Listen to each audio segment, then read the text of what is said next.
The reason you're not successful is because you don't separate your feelings from your actions. Because you can feel like not doing the work, but you can still do the work that's aligned to your goal. You can feel hungry but not eat the junk food to stay aligned with your goal.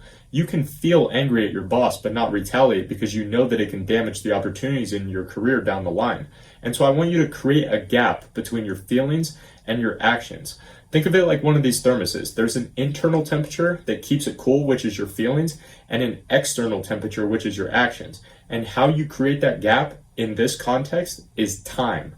So when you feel something and you have the desire to act on it, whether it's eating the junk food or scrolling TikTok or watching porn, whatever it might be, the moment you feel like doing it is the moment where you're most likely to do it. So in order to decrease the likelihood of you doing that bad thing, you just have to create space between the time that you feel like doing it and when you act on it.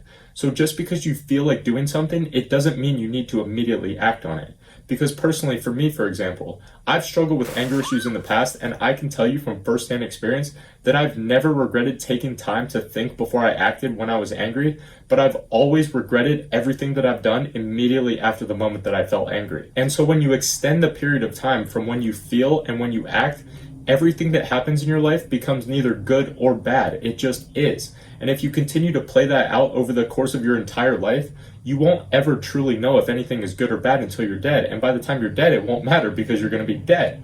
So at the end of the day, whatever happens, happens. And for me, reminding myself of that has helped a lot because it limits the highs and the lows of your life, and it helps you stay level-headed through all of it. And to give you another example, when I broke my foot back in 2021, a lot of people around me were like, oh my God, this is the worst thing ever, right? But looking back, I used all of that extra free time that I had to make the most of what I had in the moment, and I began studying the human body so I could rehab myself back as fast as humanly possible. And as I continued to study and continued to learn, I ended up creating my first ever training program for myself to help me get back in shape. Then the people around me started asking how I did it, so I started making programs for my friends and family around me, which then sparked the idea of creating content, and here we are now 8 months later closing in on 700 subscribers. So you see how something that can seem bad in the moment played out over a long enough period of time can turn out to be a good thing. So the next time that something that seems bad or negative that happens in your life, ask yourself the question, what would make this circumstance the best thing ever? Because for me, breaking my foot 3 years ago got me to where I am today. And for you listening right now, you probably have your version of me breaking my foot going on in your life. But there's also the version of me completely turning my life around from that point forward that's waiting for you to take action on as a result of the bad thing that is going on in your life right now. So remember, create a gap between when you feel and when you act, and combine that with seeing everything that happens in your life as neither good or bad. It just is. And as a result, you can finally stop holding yourself back from becoming the best version of yourself and achieving all of your goals.